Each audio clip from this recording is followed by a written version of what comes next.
औज़ुबिल्लाहिमिनश्शैतानिर्रजीम बिस्मिल्लाहिर्रहमानिर्रहीम। अस्सलाम वालेकुम। आप देख रहे हैं उर्दू एस्ट्रोलॉजी और मैं हूँ एस्ट्रोलॉजर अलमास यूनुस।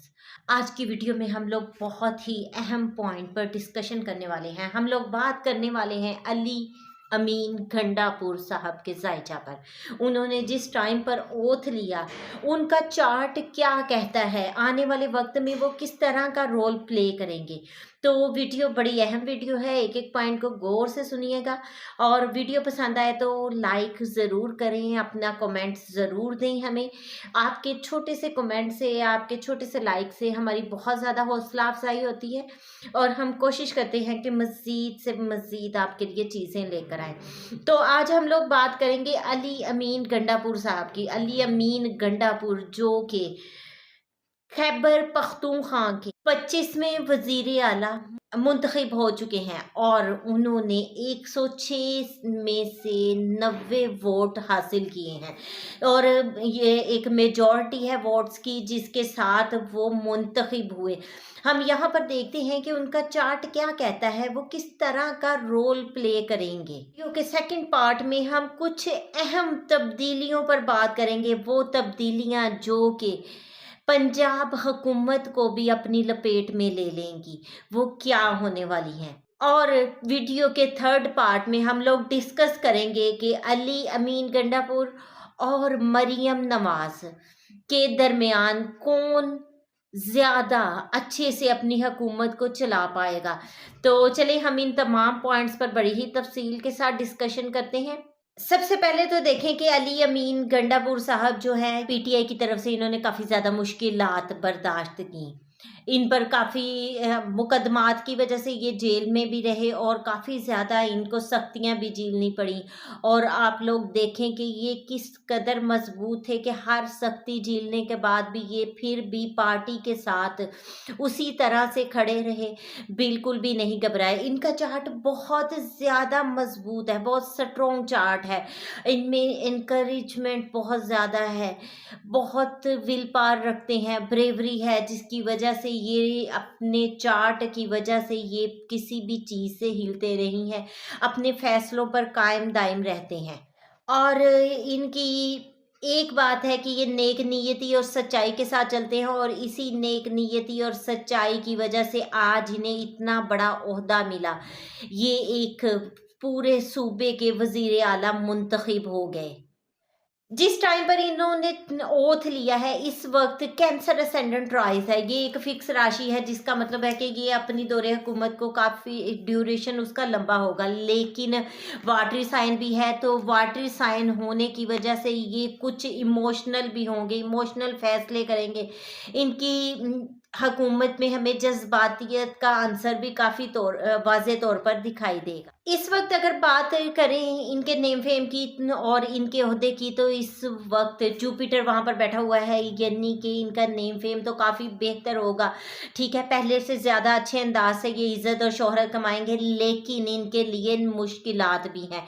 इन सब चीज़ों को मैं बड़ी तफसील से बयान करूँगी। सबसे पहले तो बताती चलो, जुपिटर जो कि लॉ को भी डिनोट करता है, तो उस लिहाज से हम देखेंगे कि ये अपने दौरे हुकूमत में पार्टी के विजन को बड़े अच्छे अंदाज से लेकर आगे चलेंगे और पूरी पावर के साथ पार्टी की नुमाइंदगी करेंगे। इनके अंदाज में एक ऐसी गूंज होगी जो कि पूरे पाकिस्तान में हमें दिखाई देगी। अच्छा, आप लोगों को याद होगा मैं बार बार कहती थी कि निज़ाम तब्दीली की तरफ गामजन है, तो यही वो वक्त है जब निज़ाम तब्दीली की तरफ गामजन होने को जा रहा है। जुपिटर इनके नेम फेम के घर में, इनकी हौसला अफजाई के घर में बैठा इनको बहुत ज़्यादा ताकत दे रहा है। हाँ, ये एक है बात कि सैटर्न की वहाँ पर फर्स्ट एस्पेक्ट जा रही है, जो अप्स एंड डाउन्स भी लेकर आएगा, इनके लिए मुश्किलात भी लेकर आएगा। लेकिन ये अपने विजन को लेकर अपनी स्ट्रेंथ को लूज नहीं करेंगे। इनको मुश्किलात तो आएंगी कि उसको बड़े अच्छे अंदाज से बेयर कर जाएंगे। अब ये बहुत ज़बरदस्त फ़ैसले वग़ैरह भी करेंगे और इनका जो विज़न होगा एक दफ़ा पंजाब में भी उसकी गूंज सुनाई देगी।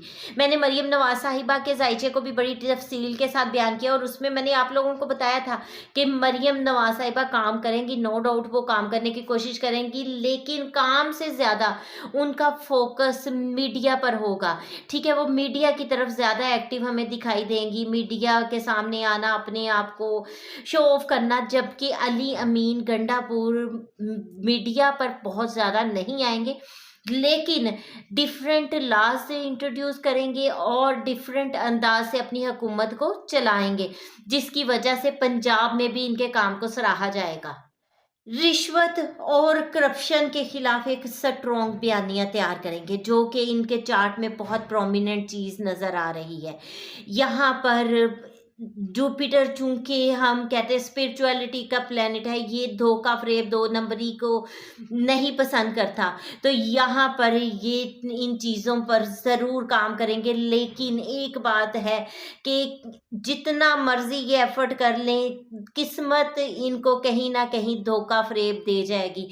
कानून की तरफ से इनको मुश्किलात, अपनी ज़ात तक मुश्किलात का सामना करना पड़ेगा। ये मेरी प्रेडिक्शंस आप बड़े गौर से सुने।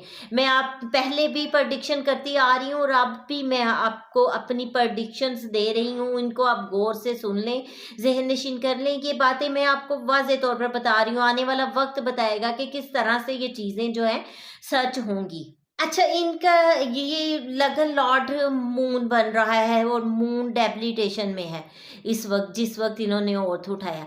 ज़हनी तौर पर ये डिस्टर्ब रहेंगे और इसी डिस्टर्बेंस में ये कुछ गलत फ़ैसले भी कर जाएँगे। कुछ हद तक ये इनका चार्ट बहुत अच्छा, मून आपको पता है इमोशनल प्लैनेट है, जो इनके साथ अच्छा चलेगा, उनके साथ ये अच्छा चलेंगे और अगर कोई बुरा होगा तो उसके साथ ये बुरे तरीन हो जाएँगे।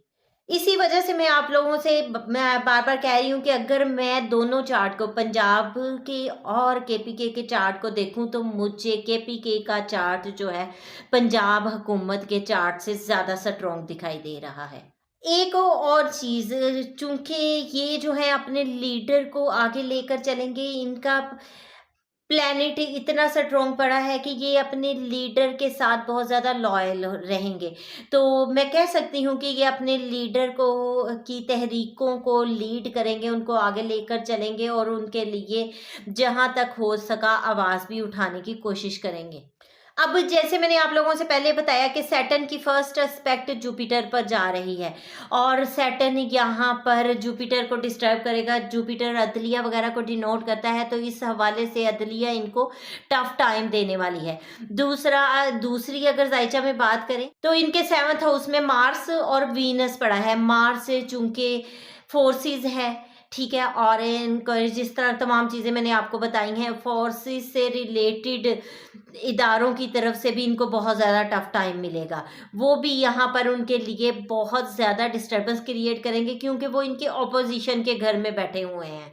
और यहाँ पर ये बेशक ही इनका लगन लॉर्ड डेबिलिटेड है, लेकिन इस वक्त डेबिलिटेड होने की वजह से ये गलत फैसले भी करते जाएंगे और मार्स की अपोजिशन इन पर आ रही है, तो यहाँ पर इदारों के लिहाज से ये अग्रेसिव बिहेव कर सकते हैं, क्योंकि इनका लगन लॉर्ड इमोशनल प्लैनेट भी है, तो ये अग्रेसिव भी होंगे और इमोशनल भी होंगे।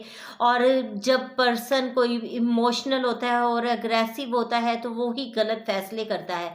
तो यहाँ पर मुझे एक चीज़ का ख़तरा है कि ये कि खुदा न खास्ता कोई ऐसा गलत फैसला ना कर जाएं जिनकी वजह से सिचुएशन ख़राब हो जाए और गवर्नर राज की तरफ सूरत हाल चले जाए, क्योंकि मार्स भी इनको टफ टाइम देने वाला है, जुपिटर भी इनको टफ टाइम देने वाला है। ये इनका खुद लॉर्ड जो है डेबिलिटेड है, फिर सिस्टम 8वें घर में खुफिया सरगर्मियों के घर में बैठा हुआ है सैटर्न, ठीक है। और इस वक्त जब सिस्टम हिडन एक्टिविटीज़ में एक्टिव होगा तो वो डेफ़िनेटली कुछ ना कुछ खुफ़िया साज़िश, प्लानिंग और ये चीज़ें करेगा, जिसकी वजह से इनको बहुत ज़्यादा प्रॉब्लम फ़ेस करनी पड़ेगी। तो इस तरह इसलिए मैं कह रही हूँ कि इनकी तरफ से कहीं न कहीं कोई गलत फ़ैसला हो सकता है। अगर खुदा न ख़ास्ता कोई ज़्यादा गलत फ़ैसला कर गए तो जो बात है वो गवर्नर राज की तरफ जा सकती है। बहरहाल ये मैंने उनके चार्ट को एक बहुत अच्छे अंदाज़ से एक्सप्लेन करने की कोशिश की। इससे रिलेटेड अगर आप लोगों को कोई भी कन्फ्यूजन है, कुछ आप पूछना चाहते हैं तो ज़रूर पूछिएगा। और एक मार्स की मैं क्यों बार-बार बात कर रही हूँ कि मार्स इस वक़्त एक्सalted बैठा है। इनके चार्ट में एक्सalted बैठा है, पूरी पावर में बैठा है। और आपको पता है मार्स जो है फोर्सेस है, मार्स लड़ाई झगड़ा, मार्स एग्रेशन है, जो इनको मार्स की पहली एस्पेक्ट इनके नेम फेम के घर में, इनके करियर के घर में जा रही है, जहां पर इन्होंने एक ओथ लिया है। दूसरी एस्पेक्ट इनके लगन को जा रही है, तो ये गलत फैसलों की तरफ जा सकते हैं। तो यहाँ पर मार्स और जुपिटर का आंसर कुछ ना कुछ इनके लिए प्रॉब्लम जरूर क्रिएट करेगा। ये बात मेरी लिख लें, गौर से सुन लें। ये तो मैंने कोशिश की कि पूरी आप लोगों के साथ एक वीडियो शेयर कर सकूँ। उम्मीद करती हूँ वीडियो आप लोगों को पसंद आएगी। इस मुख्तसर से वीडियो के साथ ही मुझे इजाज़त दें। अपना और अपने प्यारों का बहुत सा ख़्याल रखिएगा और मुझे भी दुआ में याद रखिएगा। अल्लाह हाफ़िज़।